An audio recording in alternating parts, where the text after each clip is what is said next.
Good morning students. मैं doctor Dheeraj Bakolia, associate professor, government college Ratangarh. अपन चल रहे हैं अभी ब्रिटेन का संविधान। अब तक ब्रिटिश संविधान के बारे में काफ़ी चर्चाएं अपन कर चुके हैं। आज अपन बात करेंगे ब्रिटिश प्रधानमंत्री की। हमें एक बात ध्यान में रखनी है कि ब्रिटेन में संसदीय शासन व्यवस्था है और संसदीय शासन व्यवस्था को कई बार प्रधानमंत्रीय सरकार या मंत्रिमंडलीय शासन व्यवस्था भी कह दिया जाता है। इसके पीछे जो कारण है वो यही कि संसदीय शासन व्यवस्था में दो प्रकार के प्रमुख होते हैं, एक नामात्र का और एक वास्तविक।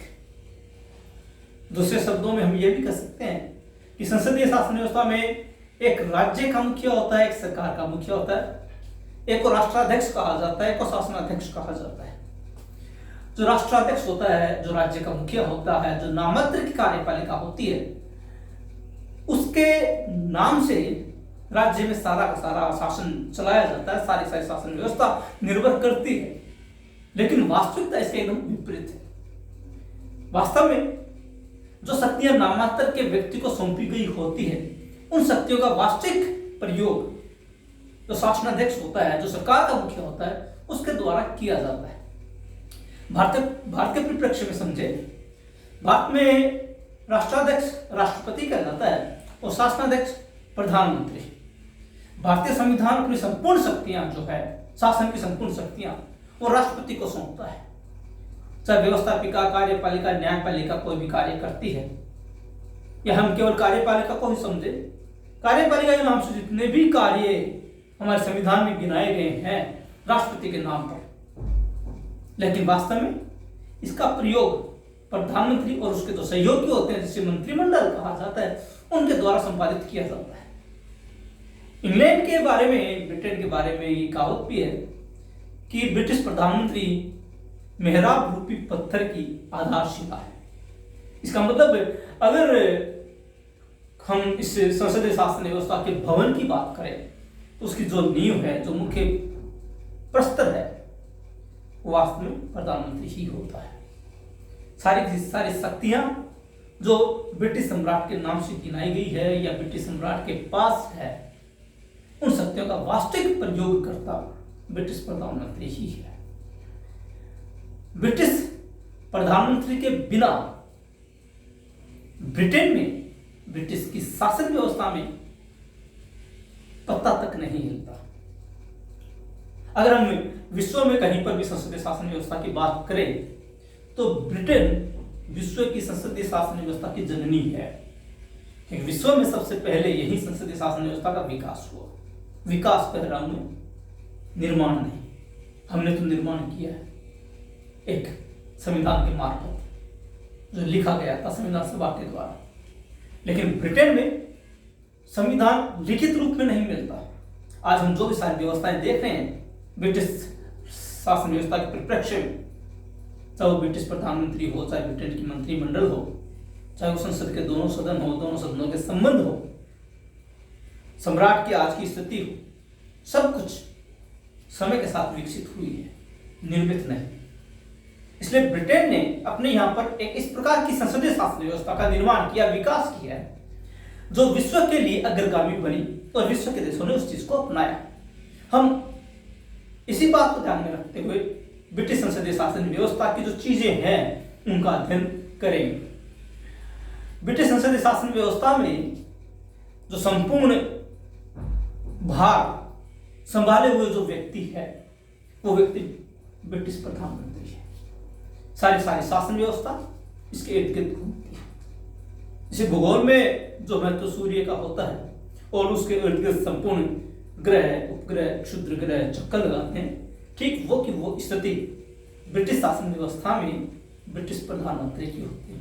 संपूर्ण शासन व्यवस्था इसके इर्द गिर्द चक्कर लगाती है। अगर हम ये कहें कि ब्रिटिश प्रधानमंत्री विश्व का सबसे शक्तिशाली व्यक्ति है, तब भी गलत नहीं होगा।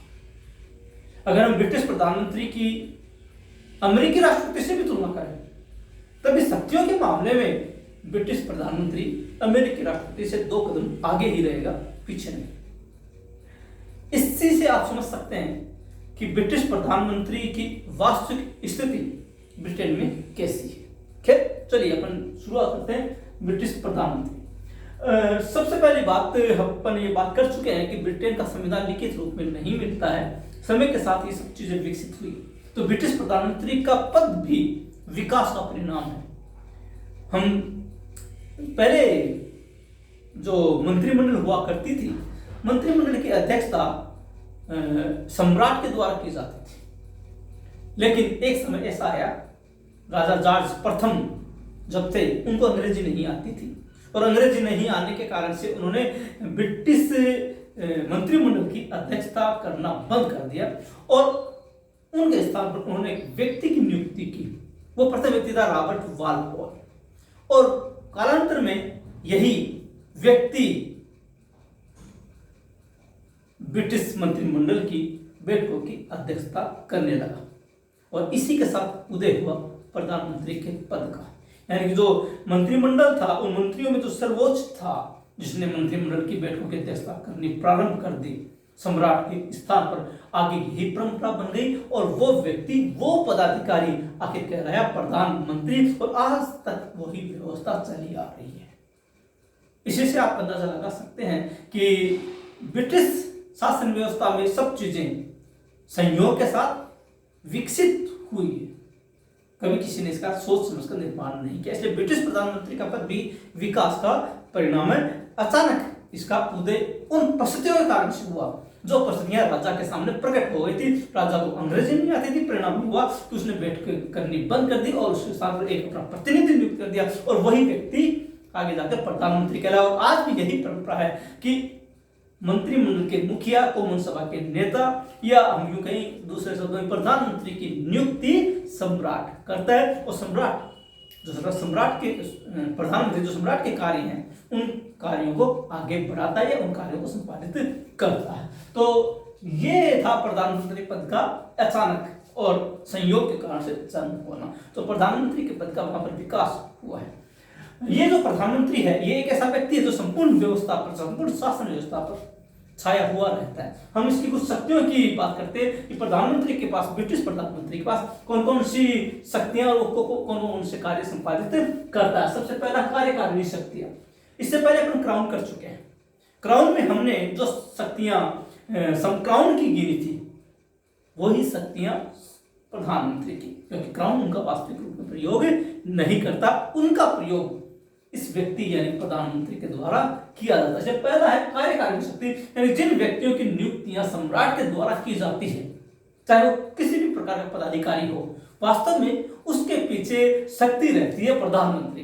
प्रधानमंत्री जो भी नाम सम्राट को सौंपता है, जो भी सूची सम्राट को सौंपता है, जिस व्यक्ति की नियुक्ति करने की सिफारिश सम्राट से करता है, सम्राट केवल उन्हीं व्यक्तियों की नियुक्ति करता है। उसके पास स्वविवेक से कार्य करने का अधिकार नहीं है। जो भी कार्य करेगा प्रधानमंत्री और मंत्रिमंडल की सिफारिश पर, चाहे मंत्री परिषद के सदस्यों की नियुक्ति करने की बात हो, चाहे लोक सेवा आयोग में व्यक्तियों की नियुक्ति करने की बात हो, चाहे न्यायपालिका में नियुक्ति की बात हो, चाहे लोकसभा में पीरों की नियुक्ति की बात हो, चाहे और कहीं पर भी किसी भी व्यक्ति की नियुक्ति की बात हो, यहाँ तक कि विदेश संबंधों का संचालन भी, जिसमें राजदूतों को भेजना है, उच्चायुक्तों को भेजना है, या जो वाणिज्य दूत होते हैं उनको भेजना, उनकी नियुक्ति करनी है, वो सब कुछ भी कार्य ही किया जाता है प्रधानमंत्री के द्वारा। दूसरे शब्दों में हम ये कह सकते हैं कि जो चीजें, जो शक्तियां, जो कार्य सम्राट के गिनाए गए हैं या सम्राट के माने गए हैं, वास्तव में उस सब कार्यों को संपादित करने वाला व्यक्ति है प्रधानमंत्री। वही उन कार्यों को संपादित करता है। कार्यकारिणी शक्ति के रूप में प्रधानमंत्री उन सब व्यक्तियों की नियुक्ति करता है जो ब्रिटिश शासन व्यवस्था में अलग अलग पदों पर काबिज रहते हैं। दूसरा, नीतियों का निर्माता। ब्रिटिश प्रधानमंत्री ही यह तय करता है कि कौन सी नीतियां बनाई जाएगी, चाहे वो विदेश मामलों के संबंध में हो, चाहे आंतरिक मामलों के संबंध में। प्रधानमंत्री यहां तक आगामी समय के लिए भी नीतियों की घोषणा कर सकता है कि भविष्य में हम ये कार्य करेंगे, हम ये कानून बनाएंगे, हम ये कर लगाएंगे, हम इस देश के साथ ऐसे संबंध बनाएंगे, ये संधियां या ये समझौते किए जाएंगे। तो प्रधानमंत्री ही इस सब का कर्ता धर्ता होता है, कर्णधार होता है। वो तय करता है कि राज्य के अनुसार किस मामले में किस प्रकार की नीति बनाई जानी आवश्यक है। चाहे नीति वित्तीय मामलों की हो, चाहे सामान्य मामलों की हो, चाहे कैसी भी परिस्थितियां हो, किस प्रकार की भी आवश्यकता हो, इन सब का स्रोत एकमात्र है कोई, तो वह ब्रिटिश प्रधानमंत्री। वही सब कुछ तय करने वाला है। जो उसके सहयोगी होते हैं, मंत्रिपरिषद के जो सदस्य होते हैं, मंत्रिमंडल के जो सदस्य होते हैं, वो भी प्रधानमंत्री से पूछे बिना स्वतंत्र रूप से कोई कार्य नहीं करते। यहाँ पर भी प्रधानमंत्री के अनुसार ही उनको चलना होता है। अगला है मंत्रिमंडल का अंत, यानी कि जब मंत्रिपरिषद या मंत्रिमंडल की नियुक्ति, उन व्यक्तियों की नियुक्ति जो उसमें शामिल होते हैं प्रधानमंत्री के द्वारा की जाती है, उनका अंत भी प्रधानमंत्री के द्वारा ही किया जाता है। पहली बात, अगर प्रधानमंत्री स्वयं त्याग पत्र दे तो संपूर्ण मंत्रिमंडल का त्याग पत्र माना जाता है। अगर प्रधानमंत्री किसी व्यक्ति को जो मंत्री पद पर काबिज है उसको त्याग पत्र या इस्तीफा देने के लिए कह दे, उस व्यक्ति को त्याग पत्र देना ही होता है। प्रधानमंत्री जब चाहे तब संपूर्ण मंत्रिमंडल को, मंत्रिपरिषद को भंग कर सकता है, नए मंत्रियों की नियुक्ति कर सकता है। प्रधानमंत्री जिसको भी चाहे उस व्यक्ति को मंत्रिपरिषद में, मंत्रिमंडल में शामिल कर सकता है। यह प्रधानमंत्री का विवेक है, कोई उसको चैलेंज नहीं करता। हालांकि सम्राट अगर कोई इस मामले में सलाह देता है, अगर सलाह देता है तो प्रधानमंत्री उस सलाह का भी ध्यान में रखता है। अगर सम्राट किसी व्यक्ति की, मंत्री की नियुक्ति के विरुद्ध है तो प्रधानमंत्री उसको भी ध्यान में रखते हुए सम्राट की बात को स्वीकार भी करता है। लेकिन इसके अलावा कोई ऐसी चीज नहीं है, कोई ऐसी शक्ति नहीं है जो प्रधानमंत्री को मंत्रिमंडल के मामले में निर्णय करने से रोक सके। वो इस मामले में सर्वेसर्वा होता है। जिस व्यक्ति को चाहे मंत्रिमंडल में ले सकता है, जिस व्यक्ति को चाहे मंत्रिमंडल से बाहर कर सकता है, संपूर्ण मंत्रिमंडल को भी समाप्त कर सकता है, संपूर्ण मंत्रिमंडल का नए रूप में भी निर्माण कर सकता है। ये उसके अपने विवेक पर निर्भर करता है। अगला, शासन पर नियंत्रण। संपूर्ण शासन व्यवस्था का संचालन एक तरफ से देखें तो प्रधानमंत्री के द्वारा ही किया जाता है। हालांकि अलग अलग विभाग बने होते हैं, प्रत्येक विभाग की जिम्मेदारी अलग अलग मंत्रियों को सौंपी गई होती है, लेकिन वो सारे व्यक्ति, सारे मंत्री प्रधानमंत्री से परामर्श किए बिना कोई भी निर्णय नहीं लेते, कोई भी कार्य नहीं करते। अगर किसी भी प्रकार का विधेयक का भी निर्माण किया जाना है तो उसकी चर्चा आवश्यक रूप से प्रधानमंत्री के साथ की जाएगी और प्रधानमंत्री की हरी झंडी मिलने के पश्चात उसके ऊपर आगे कार्य किया जाता है। संपूर्ण शासन व्यवस्था और उसके समस्त अंगों, संपूर्ण उसकी कार्य प्रणाली, छोटे से छोटी बात और बड़ी से बड़ी बात, इन सब के ऊपर अगर नियंत्रण रहता है ब्रिटेन में तो वो है ब्रिटिश प्रधानमंत्री। वो कुछ भी कर सकता है, सब कुछ उसके हाथ में है, सब कुछ मुमकिन है, कोई भी चीज उसके बूते से बाहर नहीं। इसलिए संपूर्ण शासन व्यवस्था के ऊपर अगर कुछ छाया हुआ रहता है तो वह ब्रिटेन का प्रधानमंत्री। विदेश संबंधों का संचालन, यानी कि किस देश के साथ किस प्रकार के संबंध स्थापित किए जाते हैं, यह भी तय करता है प्रधानमंत्री। किसी देश के साथ कोई संधि करना, कोई समझौता करना प्रधानमंत्री का निर्णय है। किसी देश की यात्रा करना, किसी देश के साथ किस प्रकार के व्यापारिक संबंध स्थापित किए जाएंगे, सब कुछ प्रधानमंत्री तय करता है। किस देश में किस व्यक्ति को राजदूत के रूप में भेजा जाएगा, ये भी तय प्रधानमंत्री ही करता है। इसलिए विदेश संबंधों का संचालन मुख्य रूप से प्रधानमंत्री के हाथ में होता है और प्रधानमंत्री ही सब कुछ तय करता है। अगला है कॉमन सभा का नेता। संसद के जैसे कि 2 सदन है, द्वितीय सदन लोकसभा और प्रथम सदन या निम्न सदन कॉमन सभा कहलाता है। लोकसभा की एक अलग पहचान है, एक अलग पृष्ठभूमि है। अपन जब लोकसभा की चर्चा करेंगे तब उसके ऊपर बात करेंगे। जो लोकप्रिय सदन है, जो जनता का सदन है, जिसमें जनता के चुने हुए प्रतिनिधि होते हैं, वो है कॉमन सभा। और प्रधानमंत्री कॉमन सभा का भी नेता होता है। क्यों? क्योंकि कॉमन सभा में बहुमत दल के नेता को ही प्रधानमंत्री नियुक्त किया जाता है। सम्राट अपनी तरफ से, अपनी इच्छा से किसी व्यक्ति को प्रधानमंत्री नियुक्त नहीं कर सकता, वो भी एक सीमा में बंधा हुआ है। सम्राट उसी व्यक्ति को प्रधानमंत्री नियुक्त करेगा जो कॉमन सभा में बहुमत दल का नेता होगा। और इसी कारण से जब बहुमत दल का नेता है तो वो कॉमन सभा का भी नेता है, क्योंकि प्रधानमंत्री के रूप में कॉमन सभा में उपस्थित होता है। जो भी सवाल जवाब किए जाते हैं, हालांकि उनका जवाब मंत्रियों के द्वारा दिया जाता है, लेकिन कहीं पर भी आवश्यकता पड़ती हो, किसी बात को स्पष्ट करना हो, तो अंतिम रूप से जो शब्द बोलेगा वो व्यक्ति होगा प्रधानमंत्री। यदि कहीं पर भी कोई भी व्यक्ति, विपक्ष असंतुष्ट है, उसको संतुष्ट करने का कार्य भी करेगा प्रधानमंत्री। इसलिए कॉमन सभा में संपूर्ण कार्यवाही पर अगर कोई छाया हुआ रहता है तो वह ब्रिटिश प्रधानमंत्री। इसलिए ब्रिटिश प्रधानमंत्री अपने दल के साथ साथ कौमन सभा का भी नेता होता है। मंत्रिमंडल और सम्राट के मध्य कड़ी, यानी कि ये दो चीजें हैं, एक सर्वोच्च स्तर पर सम्राट और उसके बीच में है मंत्रिमंडल, और उस मंत्रिमंडल का सर्वेसर्वा है प्रधानमंत्री। जो भी मंत्रिमंडल निर्णय लेता है, जो भी कानून बनाता है, जो भी कार्य करता है, उन सब कार्यों की, कानूनों की, निर्णयों की सूचना प्रधानमंत्री के द्वारा व्यक्तिगत रूप से मिलकर सम्राट को दी जाती है। अगर कोई निकट भविष्य में कोई कार्य किया जाना है, विशेष कार्य, तो उसकी सूचना भी प्रधानमंत्री सम्राट को देता है। एक और बात कि कोई भी मंत्री बिना प्रधानमंत्री की अनुमति के सीधे सम्राट से नहीं मिल सकता। मंत्री को भी सम्राट से मिलने के लिए प्रधानमंत्री की अनुमति लेनी पड़ेगी, फिर उसके बाद सम्राट से मिल सकता है। अगर किसी भी प्रकार का असंतोष उत्पन्न हो जाए तो उसकी सूचना भी प्रधानमंत्री सम्राट को देता है। यानी कि हम यूं कहें कि दो कड़ियों को जोड़ने वाली कड़ी के रूप में कार्य करता है प्रधानमंत्री। इसलिए संपूर्ण बातों को ध्यान में रखते हुए सम्राट से बार बार संपर्क में रहने का कार्य प्रधानमंत्री के द्वारा किया जाता है।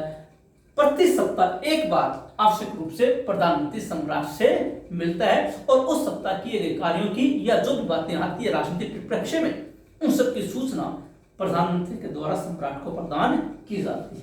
अगला, अंतर्राष्ट्रीय सम्मेलनों में प्रतिनिधित्व। जो भी और जिस प्रकार के अंतर्राष्ट्रीय सम्मेलन होते हैं जिसमें ब्रिटेन भाग लेता है, ब्रिटेन का प्रतिनिधित्व प्रधानमंत्री के द्वारा ही किया जाता है। जैसे संयुक्त राष्ट्र संघ का एक सम्मेलन प्रतिवर्ष सितंबर में होता है, उस सम्मेलन में भी ब्रिटेन की तरफ से अगर कोई शामिल होता है तो वो ब्रिटेन प्रधानमंत्री। राष्ट्रमंडल जो है, जो ब्रिटिश उपनिवेश के देशों का एक संगठन है, उसकी अध्यक्षता भी करता है प्रधानमंत्री। इसके अलावा जो भी अन्य संगठन जिसमें ब्रिटेन शामिल है, अंतर्राष्ट्रीय संगठन, उनमें अगर किसी भी सम्मेलन में भाग लेना होगा, चाहे वो सम्मेलन आर्थिक हो चाहे राजनीतिक, उनमें ब्रिटेन का प्रतिनिधित्व प्रधानमंत्री के द्वारा ही किया जाएगा। अगला, राष्ट्रमंडलीय देशों के साथ संबंध। क्योंकि ब्रिटेन राष्ट्रमंडल का अध्यक्ष है। अभी मैंने बताया कि राष्ट्रमंडल उन देशों का संगठन है जो कभी ब्रिटेन के उपनिवेश रहे थे, जो कभी ब्रिटेन के अधीन थे, वो समय के साथ स्वतंत्र हो गए, आजाद हो गए। उन सब देशों से मिलाकर एक संगठन बना जिसको राष्ट्रमंडल कहा जाता है। राष्ट्रमंडल का एक इनके जो शिखर पुरुष है, यानी कि इनके जो शासनाध्यक्ष या राष्ट्राध्यक्ष होते हैं, उनका एक सम्मेलन प्रति 4 वर्ष पश्चात होता है जिसको चौगम कहा जाता है। इस सम्मेलन की औपचारिक रूप से जो उद्घाटन है वो सम्राट के द्वारा किया जाता है और उसके पश्चात उसका भाषण भी दिया जाता है, लेकिन उस सम्मेलन की अध्यक्षता प्रधानमंत्री के द्वारा ही की जाती है। और समय समय पर प्रधानमंत्री जो राष्ट्रमंडल के देश हैं, उन देश में शामिल जो देशों के मुखिया है, यानी कि उनके प्रधानमंत्री या राष्ट्रपति, उनसे लगातार संपर्क बनाए रखना, उनसे चर्चाएं करना, उनसे परामर्श लेना आदि कार्य भी प्रधानमंत्री के द्वारा किया जाता है। तो मुखिया होने के नाते राष्ट्रमंडलीय देशों का संपर्क बनाए रखने का कार्य भी प्रधानमंत्री अपने स्तर पर करता है। देश का नेता, देखो ब्रिटिश प्रधानमंत्री अपने आप में 3 स्तर पर नेता है। कौमन सभा का भी नेता है, अपने दल का भी नेता है और देश का भी नेता है, क्योंकि देश का प्रतिनिधित्व है उसी के द्वारा किया जाता है। देश की पहचान उसी के द्वारा है। देश पर शासन करने का अधिकार उसी के पास है। समस्त निर्णय करने का अधिकार भी उसी के पास है। वो देश के नेता के रूप में संपूर्ण देश से किसी भी प्रकार की अपील कर सकता है, कोई भी बात कर सकता है।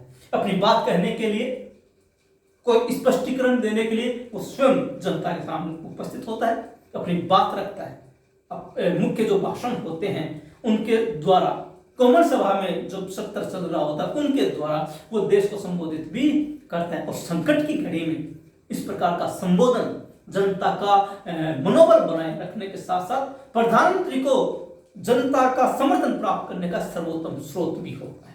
इसलिए प्रधानमंत्री देश का नेता है, क्योंकि देश के रूप में वही जाना जाता है, देश के पहचाने उसी की होती है।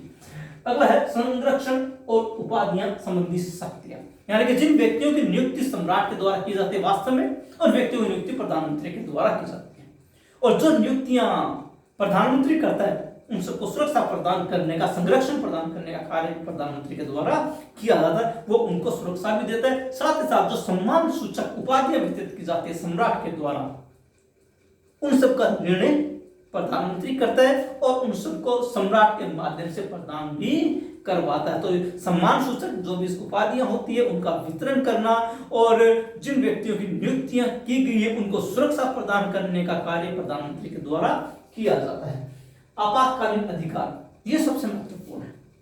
जब आपातकालीन स्थिति होती है, आपातकालीन स्थिति की हम यूं कह सकते हैं किसी देश के साथ युद्ध जैसी स्थिति या आर्थिक मंदी जैसी स्थिति, क्योंकि ब्रिटेन एक औद्योगिक देश है तो वहां पर श्रमिक असंतोष भी व्याप्त होता रहता है, श्रमिकों की हड़ताल भी बहुत बड़े पैमाने पर होती रहती है। तो ऐसी जो कंडीशन वहां पर प्रकट होती है उसको हम आपातकालीन व्यवस्था कह सकते हैं, आपातकालीन स्थिति कह सकते हैं।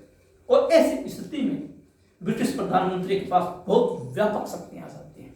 वास्तव में ऐसी आपातकालीन शक्तियों के कारण ही प्रधानमंत्री उस आपातकालीन स्थिति का सही रूप में सामना कर सकता है और उसको दूर कर सकता है।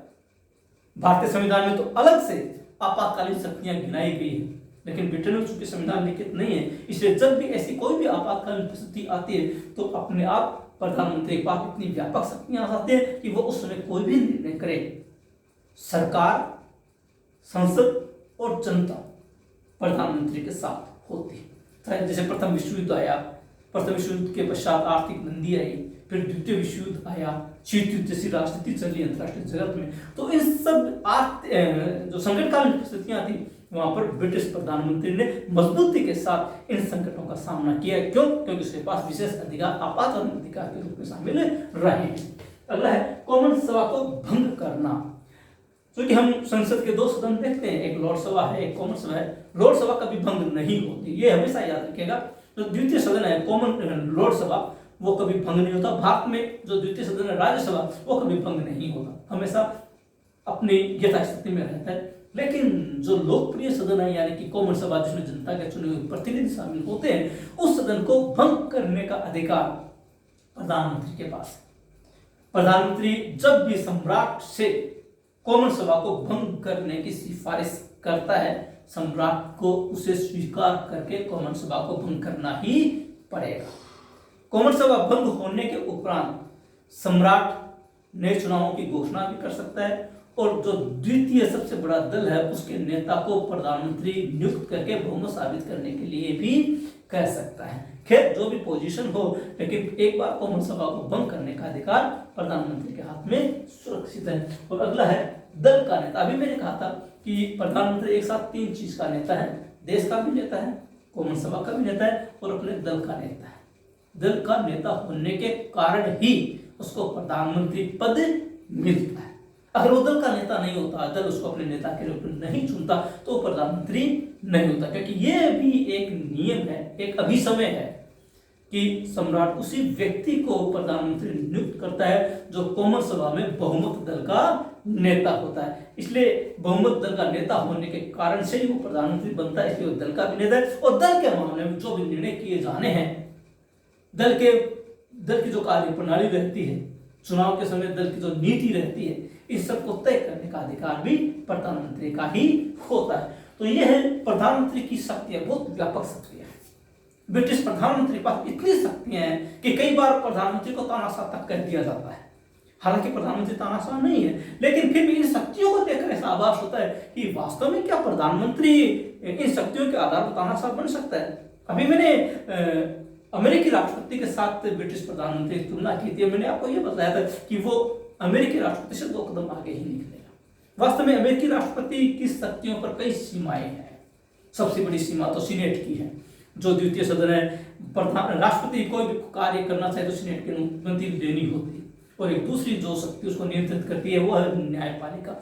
न्यायपालिका उसकी क्या बोलते हैं, न्याय पुनरावलोकन के माध्यम से राष्ट्रपति की शक्तियों को सीमित कर सकते हैं। लेकिन यहाँ पर तो उसके पीछे कोई भी नियंत्रण नहीं है। ब्रिटिश प्रधानमंत्री को रोकने वाली कोई शक्ति नहीं है, वो कुछ भी कार्य कर सकता है, जैसा भी चाहे निर्णय कर सकता है। इस कारण से ब्रिटिश प्रधानमंत्री विश्व का सबसे शक्तिशाली व्यक्ति कहा जा सकता है। चलिए तो आगे बढ़ते हैं। क्या प्रधानमंत्री तानाशाह है? एक सवाल पैदा होता है कि इतनी शक्तियों को लेकर कोई भी व्यक्ति तानाशाह तो बन सकता है। अगर हम ब्रिटिश प्रधानमंत्री की शक्तियों पर जैसे कि भी अपन ने सोचा कि गौर करें तो ऐसा आभास होता है कि कौन सा ऐसा कार्य है जो ब्रिटिश प्रधानमंत्री की शक्ति की सीमा से बाहर है। वास्तव में देखा जाए तो कुछ भी नहीं। तो इस कारण से ब्रिटिश प्रधानमंत्री तानाशाह भी हो सकता है, लेकिन वास्तव में चाहे कुछ भी हो, कैसा भी माहौल हो, कैसी भी परिस्थिति हो, कुछ भी कहा जाए, ब्रिटिश प्रधानमंत्री को भी तानाशाह नहीं हो सकता। कुछ ऐसी चीजें हैं ब्रिटेन में, ब्रिटिश शासन व्यवस्था में, जो ब्रिटिश प्रधानमंत्री को तानाशाह बनने से रोकती है। कुछ ऐसी परिस्थितियां हैं। प्रधानमंत्री शक्तियों पर सीमाएं, जो ये शक्तियां हमने देखी थी, उन शक्तियों पर कुछ ऐसी चीजें जो नियंत्रण रखने का कार्य करती है, यानी कुछ सीमाएं हैं, इनके ऊपर अपन गौर करें। पहली बात है, साथियों की उपेक्षा संभव नहीं। साथी मतलब जो मंत्रिमंडल के सदस्य होते हैं। प्रधानमंत्री मंत्रिमंडल का मुखिया होता है, बाकी उसके सभी सदस्य जो मंत्रिमंडल में शामिल होते हैं वो साथी होते हैं। उसमें सारे के सारे सभी तरह के व्यक्ति होते हैं। उनमें भी वो ऐसे व्यक्ति होते हैं जो अपने स्तर पर शक्तिशाली होते हैं, जो प्रधानमंत्री के समकक्ष होते हैं, और ऐसे व्यक्तियों की उपेक्षा करना प्रधानमंत्री के लिए कतई संभव नहीं। उनको महत्व देना ही होता है। अगर प्रधानमंत्री उनकी उपेक्षा करना शुरू कर दे तो दल में आंतरिक गुट बन जाएंगे और इसका परिणाम होगा अंततः सरकार का गिरना। इसलिए जो भी उसके साथी हैं, जो उसको परामर्श देते हैं, जो उसको सलाह देते हैं, जो भी उसको कार्य करने के लिए आग्रह करते हैं, प्रधानमंत्री को उनकी बातों को तवज्जो देनी होती है। प्रधानमंत्री उनकी बातों को ध्यान में रखता है और उसके अनुसार निर्णय करता है। वो एक तरफा निर्णय नहीं करता, वो सबके सहयोग के साथ निर्णय करता है, इसलिए वो तानाशाह नहीं हो सकता। दूसरा है जागरूक जनमत। ब्रिटिश जो जनमत है वो वास्तव में देखा जाए तो एक बहुत बड़ी शक्ति है। इतनी जागरूक जनता छोटी सी छोटी बात का भी ध्यान रखती है, उसके लिए भी वो निर्णय करते हैं। जैसे अभी ब्रेक्जिट का मामला आया था, ब्रिटेन का यूरोपीय जो संघ है उससे बाहर निकलने के लिए ब्रिटिश जनता ने उसके बारे में अपना निर्णय दिया, ब्रिटेन को अनुमति दी कि वो इस संगठन से बाहर जा सकता है। जब स्कॉटलैंड को अलग करने की बात आई तब भी जनमत संग्रह करवाया गया। यानी कि जनता बहुत कुछ मामलों में सरकार के लिए निर्णय को आसान बना देती है। हर छोटी से छोटी बात जब मीडिया के माध्यम से बाहर आती है तो जनता की प्रतिक्रिया उसके ऊपर आती है। छोटी छोटी बातों के लिए जनता सड़क पर आ जाती है और वो ही सरकार को एक प्रकार से रास्ता दिखलाती है कि इस मुद्दे पर क्या करना है, क्या नहीं करना। तो वहाँ की जनता जो है बहुत ही जागरूक है।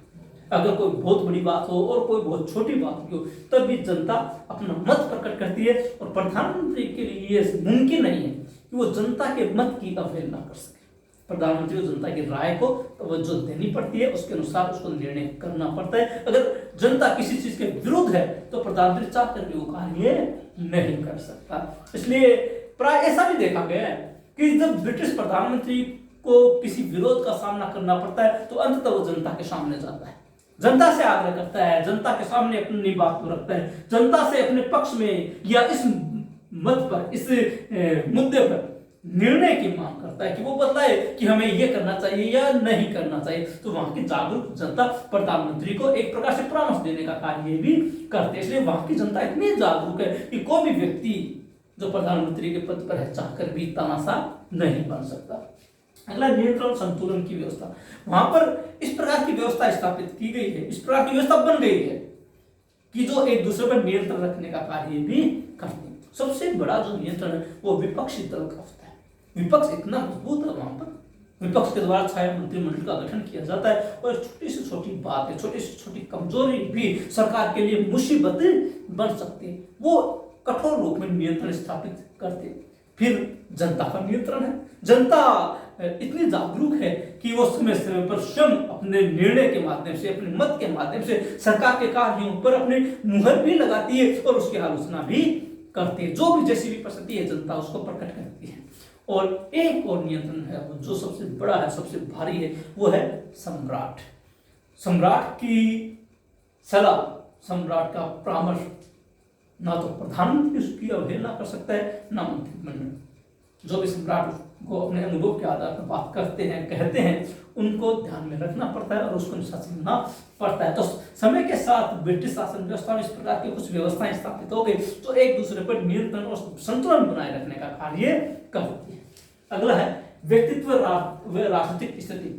ये इस बात पर निर्भर करता है कि प्रधानमंत्री कैसा है, वो उसके व्यक्तित्व पर, उसका व्यक्तित्व कैसा है। अगर उसका व्यक्तित्व सुदृढ़ है, शक्तिशाली है, तो प्रधानमंत्री संपूर्ण व्यवस्था के ऊपर छाया हुआ रहेगा। और दूसरी बात, राजनीतिक दल में उसकी स्थिति कैसी है। अगर राजनीतिक दल उसको तवज्जो देता है, उसको महत्व देता है, उसकी बात को सुनता है, उसको अंगीकार करता है, स्वीकार करता है, तो प्रधानमंत्री वास्तव में शक्तिशाली होगा। और अगर राजनीतिक दल में अलग अलग ध्रुव है, अलग अलग व्यक्तित्व है जो प्रधानमंत्री के विरोध में रहते हैं, तो ऐसी स्थिति प्रधानमंत्री के सामने संकट भी आते रहते हैं। तो ये सब कुछ तय करता है प्रधानमंत्री के व्यक्तित्व का।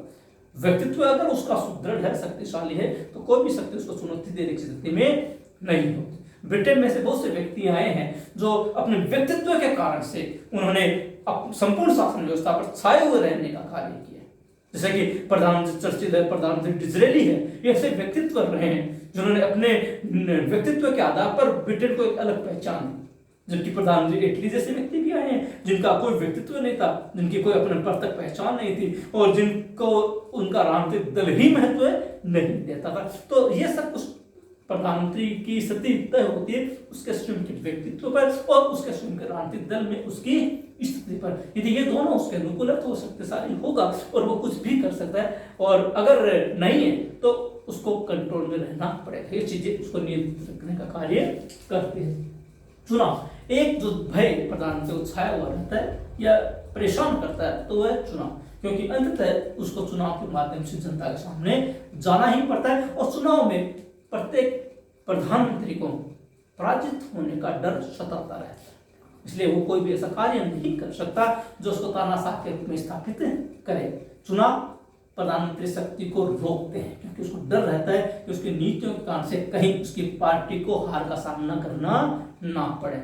इसलिए प्रधानमंत्री ऐसा कोई कार्य नहीं करेगा जो उसकी शक्ति की सीमा से बाहर हो। अगला है सम्राट की सलाह। सम्राट एक बहुत बड़े अवरोधक के रूप में कार्य करते हैं। जब भी प्रधानमंत्री या मंत्रिमंडल या सरकार को गलत करने वाली होती है तो सम्राट उसको ऐसा करने से रोकते हैं। कोई गलत कानून बनाया जाना होता है तो सम्राट उसको ऐसा करने से रोकते हैं। किसी गलत व्यक्ति की नियुक्ति की दी जाती है तब भी सम्राट उसको ऐसा करने से रोकते हैं। कई बार सम्राट उनको मंत्रिमंडल में कुछ व्यक्तियों को बाहर करने या कुछ व्यक्तियों को लेने की सिफारिश भी करता है, कुछ कानून रखने की बात भी करता है। तो आखिरकार प्रधानमंत्री सम्राट की बात को स्वीकार भी करता है, उसके परामर्श के अनुसार कार्य भी करता है। सम्राट चूंकि बहुत लंबे अनुभव के कारण से अपने पद पर आसीन है, सम्राट जो एक जनता की वास्तविक मानसिकता का प्रतीक है, रूढ़िवादिता का प्रतीक है, तो ऐसे व्यक्ति की बात को इनकार करना प्रधानमंत्री के बस में नहीं होता। अगला अंतर्राष्ट्रीय कानून तथा मित्र।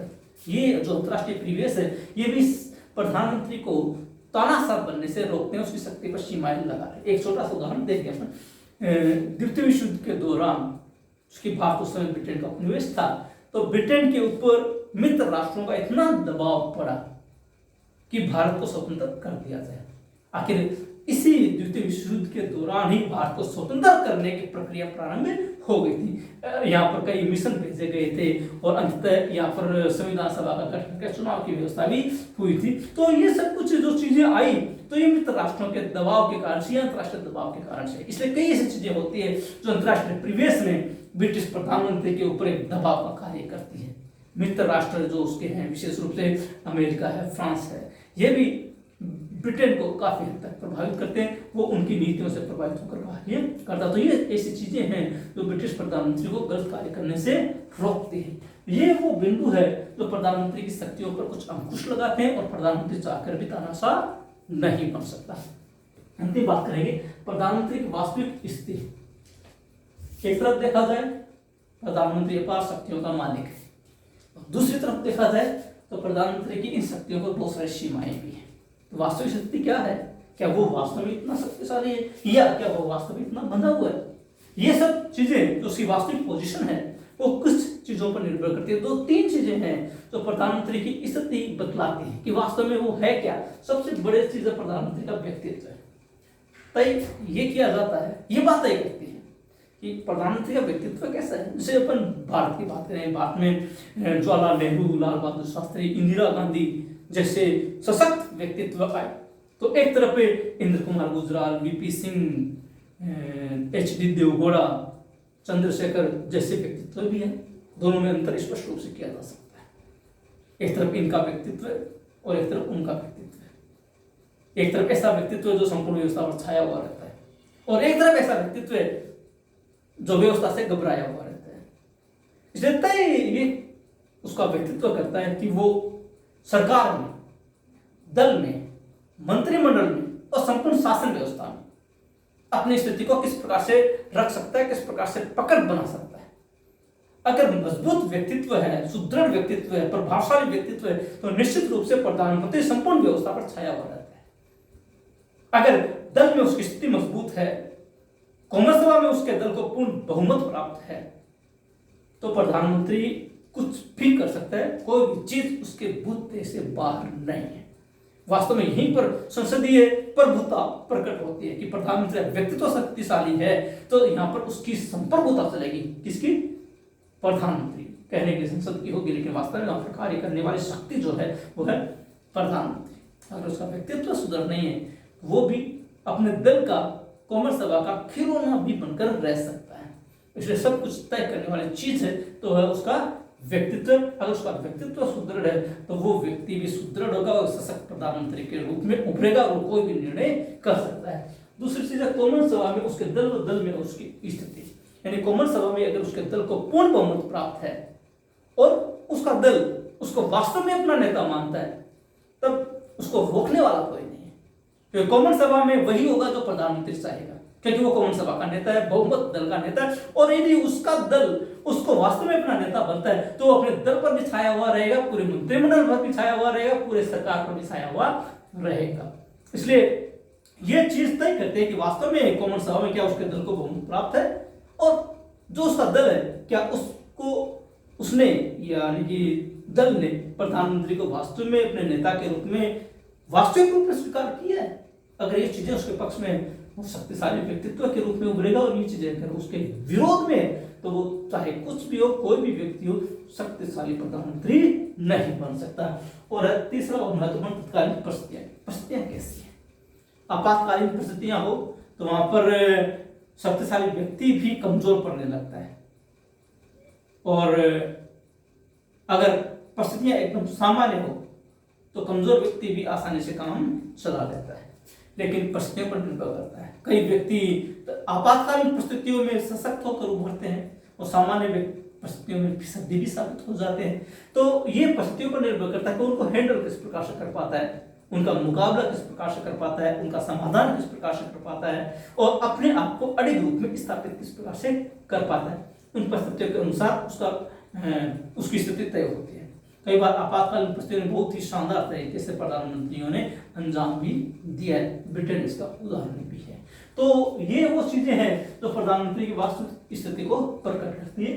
तो ये है ब्रिटिश प्रधानमंत्री। ये पद या ये जो व्यक्ति है, ये भारतीय प्रधानमंत्री के समकक्ष ही कहीं पर है।